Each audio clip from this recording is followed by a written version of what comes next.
మెదక్ జిల్లా నిజాంపేట మండల కేంద్రంలోని జిల్లా పరిషత్ హై స్కూల్లో సీఎం కప్ మండల స్థాయి క్రీడా పోటీలను ఎంపీడీఓ రాజిరెడ్డి, తహసీల్దార్ శ్రీనివాసులు ప్రారంభించారు.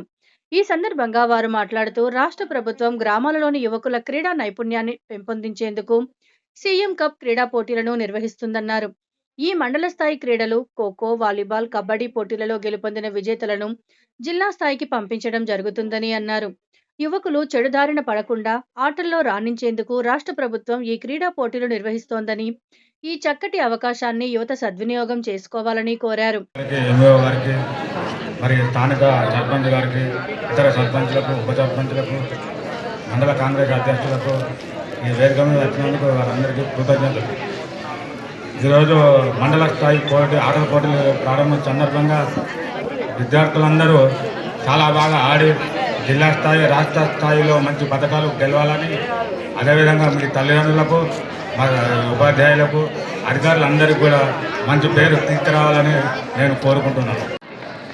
ఆటల పోటీలకు అధ్యక్షత వహిస్తున్నటువంటి ఎంపీడీఓ గారు, అదేవిధంగా ఘనంగా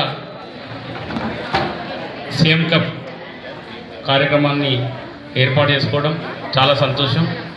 సీఎం కప్ యొక్క ఉద్దేశము గ్రామీణ ప్రాంతాల్లో ఉన్నటువంటి నైపుణ్యత కలిగినటువంటి వివిధ ఆటలలో, అథ్లెటిక్స్లో, వాలీబాల్, కబడ్డీ, ఖోఖో, వివిధ రకాలైన ఆటలలో నైపుణ్యం గలటువంటి వ్యక్తులను తీసుకోవాలని చెప్పేసి, ప్రతి గ్రామం నుంచి తీసుకోవాల్సినటువంటి చెప్పేసి ఈ సీఎం కప్ యొక్క ఉద్దేశము.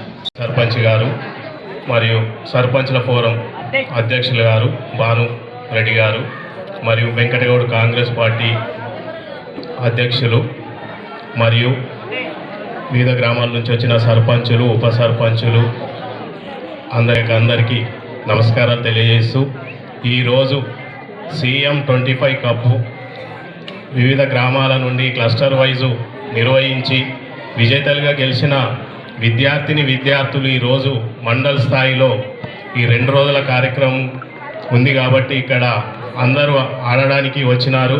మీరు ఇంతకుముందు చెప్పినట్లుగానే ఫ్రెండ్షిప్గానే ఉండాలి. ఇప్పుడు మీరు అందరూ ఒకే ఆటోలో వచ్చారు, మళ్ళీ గెలిచినా ఓడినా ఒకే ఆటోలో పోవాలి, కానీ విమర్శించుకోవడము మేము గెలిచినామని ఏదో చేసుకోవడం కాదు. ఎందుకంటే సీఎం గారు ప్రభుత్వం ఎందుకు తేజాలు ఉన్నప్పటికీ కూడా బయటకు ఎందుకు రావడం లేదు అనే ఉద్దేశంతో ఈ సీఎం కప్ నిర్వహించడం జరిగింది.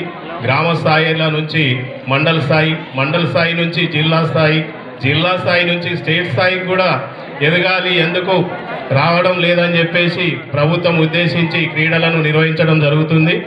అందరూ కూడా నిశ్శబ్దంతో మీరు పిలవగానే పీఈటీలకు అందరికీ సహకరించి మీ ఆటలు నిర్వహించాల్సిందిగా నేను కోరుచున్నాను.